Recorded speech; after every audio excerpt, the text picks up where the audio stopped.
I'll just move through the next module, which is fourth module called as planning. Now, as I told you, AI problems can be represented in many ways. One such way of representing AI problems or category of AI problems to which we can apply AI technique is called as planning problem. तो planning problem क्या होता है, how do you represent planning problem using state space search, जो हमने module 1 में सीखा था. Okay, and how do you actually solve them, that is what we learn over here. It's not difficult, लेकिन जो टाइप के प्रॉब्लम्स यहाँ पे एआई प्रॉब्लम के तौर पे हम लोग विजिट करेंगे, they are somewhat like scheduling problem, they are something like batch processing, something like navigating a landscape. Okay, so different kinds of problems are there which can be represented as planning problems, and since they are different, there are different ways to represent solution for these problems. हम लोग यहाँ पे दो तरीके के solution देखेंगे. One is how I can represent planning problems using logical representation, जो हम लोग module 3 में सीखेंगे कि लॉजिकल रिप्रेजेंटेशन के से हम लोगों को अगर एआई प्रॉब्लम सॉल्व करना है, we can use forward backward chaining और रिजोल्यूशन. लेकिन वहां पे हम लोग कोई रियल वर्ल्ड प्रॉब्लम पे उसका एप्लीकेशन नहीं देख रहे हैं. मॉड्यूल 4 में प्लानिंग प्रॉब्लम को हम लोग लॉजिकल रिप्रेजेंटेशन में रिप्रेजेंट करेंगे और फिर देखेंगे कि फॉरवर्ड बैकवर्ड चेनिंग या रिजोल्यूशन के साथ उनको कैसे सॉल्व किया जा सकता है using the search algorithm. Search का एल्गोरिथमिक टेक्निक, लॉजिकल रिप्रेजेंटेशन और प्लानिंग प्रॉब्लम, ये तीनों को साथ में देखेंगे हम लोग in module number 4. Will be talking about certain AI problems which can be abstracted as planning problems, a category of problems, because they will have certain characteristic to call them as planning problem. Scheduling जो problem होता है वो constraint satisfaction problem से थोड़ा अलग होता है. क्यों, वो हम लोग सीखेंगे यहाँ पे. That's the first learning point. Second learning point is how I represent planning problem as a logic based representation. Then how do I solve that problem using a state space search. तीनों देखेंगे. So we will be actually applying our understanding of module 1, module 2, module 3 together for the planning problem. That is what we are going to learn in 4th. So that's an exciting thing. So जो भी सीखा है पीछे वो आगे आगे हम लोग यूज करते जाएंगे. Module 5 is a bit tangential as I told you earlier as well. ये थोड़ा नजदीक होगा जो आप सीखे हो पिछले सेमेस्टर में, 6th सेमेस्टर में. That is the probabilistic reasoning. Okay, what do you mean by conditional probability, what do you mean by uncertainty, what do you mean by joint probability, what is Bayes theorem, what are the what do you mean by belief networks, how you can do inferences using Bayesian belief networks. Generally when we talk about logic represents things which are certain. Certain means कोई चीज एक तो true हो सकती है, कोई चीज false हो सकती है. There can't be anything in between when we talk about logical representation, especially the first order logic or the predicate logic or the propositional logic.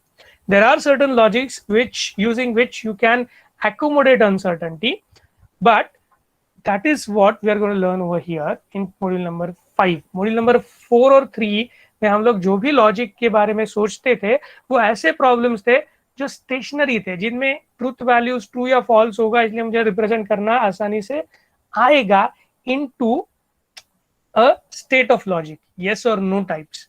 But since real world has a lot of uncertainty into it, things are not probable always. There is certain degree of uncertainty, and what that means when you come to solving those problems, how it changes the way the problem is represented, that is what is taught in this particular module. अगर मेरा problem जो real world problem है जिसको मुझे AI technique apply करना है, वो problem ऐसा कैरेक्टराइज होता है जिसमें चीजें सर्टन नहीं है. The components of the problems are not certain. They require you to make use of probabilistic representation of things. Then how do you go about? Okay, and there comes the Bayes theorem. If you remember the Bayes theorem, that is P of A given B is equal to P of B given A into P of B, certain things like that. That we will be talking about when we come to module number 5. And the last module basically is what is currently going on. It gives you a brief perspective of what is currently going on in AI. तो ये chapter में भी अगर देखोगे, I guess I don't have the next page, do I have the next page? Yes, I do have the next page. यहाँ पे देखोगे आप, ये चैप्टर दो डिस्टिंक्ट पार्ट्स में डिवाइड है. चैप्टर का नाम है natural language processing basically, but ये दो पार्ट में डिवाइडेड है. और ये जो सेकंड पार्ट आपको दिख रहा है नीचे का, overview of cognitive computing. So this overview of cognitive computing should actually have come first in the module. ये मॉड्यूल में ये शुरू में होना चाहिए था, और उसके बाद जो पीछे लिखा हुआ है, ऊपर लिखा हुआ है नेचुरल लैंग्वेज प्रोसेसिंग, वो आना चाहिए था. Nevertheless, while typing, I guess they have made that judgmental mistake. एक नीचे कर दिया और उसको ऊपर कर दिया. But you should know about what do you mean by cognitive computing. What are different cognitive foundation of cognitive computing, design principles of cognitive computing, and NLP as one of the cognitive computing application आपको learn करना. So natural language processing is one of the application of cognitive computing. As I told you, you can just search for the word of cognition, meaning of word cognition, and you will come to know it relates to certain abilities that human beings have that are higher order than the usual abilities of other beings. Okay, something like what the ability of human beings to see things, hear things, and infer from that, our senses of touch, our sense of tongue, our sense of smell, and whatnot. So there are these cognitive abilities inherent to human beings.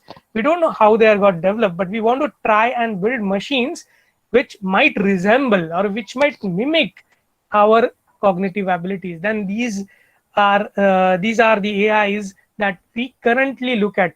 So when I say I want to develop a driverless car, you can think of what that car should do. That car should be able to see through what is the current traffic scenario outside it.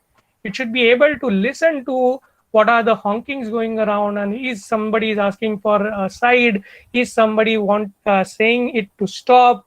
It should also be able to find out how to reach to a particular point in a city, being at a point in a less best path possible. So there are a lot of cognitive abilities that automated or driverless car should have. And those cognitive abilities, when I impart into a program, algorithm, that is where the AI is progressing towards currently. Okay, so this is what the syllabus is, and this is what we have discussed in around 50 minutes. I thought I could have completed it earlier, but I'm not sure what exactly is your perspective for learning before learning this class, but this is what you